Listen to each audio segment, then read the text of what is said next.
ഈ കാണുന്നത് ഒരു സ്റ്റേറ്റ് ഹൈവേ ആണെന്ന് പറഞ്ഞു കഴിഞ്ഞാൽ ബുദ്ധിയില്ല ആരെങ്കിലും വിശ്വസിക്കോ?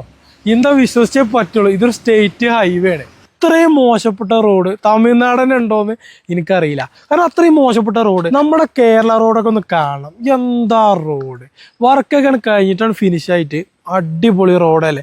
പ്ലെയിന് വരെ ഇറക്കാം. അജാതി റോഡാണ്. ഈ ഒരു പ്രശ്നം എന്ന് പറയുന്നത് തമിഴ്നാട് മൊത്തത്തിനെ ഞാൻ കുറ്റം പറയല്ല. ഈ നീലഗിരി ഡിസ്ട്രിക്റ്റിനെ ഇവര് തീരെ നോക്കണില്ല. ടൂറിസം മാത്രം ശ്രദ്ധിച്ചാണ്ട് അവിടെ മാത്രം നിൽക്കുകയാണ് തോന്നുന്നത്. ഇവിടേക്ക് വണ്ടി വരാല്ലേ ഒരു സൗകര്യം ഇവർ ചെയ്യണില്ല. അല്ലെങ്കിൽ ഈ ചൊരന്ന് എത്ര കൊല്ലമായി എന്ന് പറയുന്നത് എൻ്റെ ഒരു അഭിപ്രായത്തിൽ ഒരു 5 വർഷത്തോളം ഇതിങ്ങനെ പൊട്ടിപ്പൊളിഞ്ഞ് തന്നെ കിടക്കണേ. 2018 പ്രളയത്തിന് ശേഷം ഈ റോഡുമ്പോൾ പിന്നെ ഒരു പണി ഇവർ എടുത്തിട്ടില്ല. അതിന് ശേഷമാണ് നമ്മ റോഡൊക്കെ നന്നാക്കിയാണ്ട് അടിപൊളി. നിങ്ങൾ നോക്കാണിത് ഓരോ ഇതുണ്ടോ ഒരു റോഡിൻ്റെ എഡ്ജ്. അത് ഒരു വണ്ടി ഓപ്പോസിറ്റ് വന്നു കഴിഞ്ഞാൽ ഒരു വണ്ടിക്ക് ഒന്ന് ജസ്റ്റ് സൈഡ് ഇറക്കിയാണ്ട് എഡ്ജ് കൊടുക്കണമെന്നുണ്ടെങ്കിൽ ഇതൊക്കെയാണ് എഡ്ജ് ഇറക്കണേ. ഇതൊക്കെ എഡ്ജ് ഇറങ്ങിയ വണ്ടി മാറി. എത്ര വണ്ടി ഈ ചുരത്തുമ്പോൾ മാറിയുണ്ട്.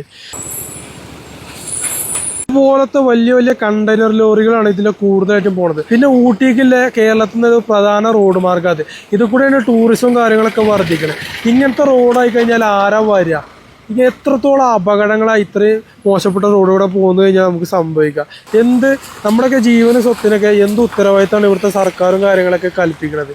ഇതുപോലത്തെ വണ്ടികളാണ് ഇത് കൂടെ 90% പാസ് ചെയ്യണത്. ഇത്രയും വലിയ ഹെവി ലോഡും കൊണ്ട് കണ്ടില്ല നിങ്ങൾ? കണ്ടോ ഇടിഞ്ഞ് പൊളിഞ്ഞ് ഫുള്ളായിട്ട് പോയി. എന്താ റോഡാണിതേ. റോഡിൻ്റെ എഡ്ജ് കഴിഞ്ഞാൽ പിന്നെ താഴത്ത് കൊക്കയാണ്. എന്ത് സേഫ്റ്റി അവിടെയൊക്കെ ഉള്ളത്? എന്താ ഒരു റോഡ് നന്നാക്കാത്തത്?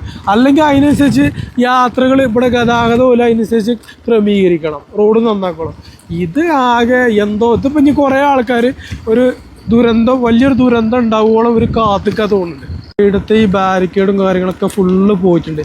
ഇതൊന്നും റിപ്പയർ ചെയ്യണ പരിപാടി ഇവർക്കില്ല. ഇതുണ്ടോ ഫുള്ള് വലിയ വണ്ടികൾ അതുകൂടെ പാസ് ചെയ്യണത്.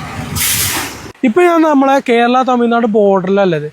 ഇത് ഈ ബോർഡിൻ്റെ അപ്പുറത്തേക്ക് തമിഴ്നാടും ഇപ്പുറത്തേക്ക് കേരളമാണ്. നിങ്ങൾ നമ്മളെ റോഡ് നോക്കി, നമ്മളെ കേരളത്തിൻ്റെ സ്വന്തം റോഡ് നല്ല ഇൻ്റർലോക്കൊക്കെ ഇട്ട് നല്ല ടാറൊക്കെ ചെയ്ത് സൈഡൊക്കെ കെട്ടിയാണ്ട് നല്ല അടിപൊളിയാക്കി വെച്ചിരിക്കുന്നത്. എന്നാൽ തമിഴ്നാടിൻ്റെ റോഡാണ് ഈ പറ്റ മോശം എന്ന് പറഞ്ഞാൽ മോശം വളരെ മോശം.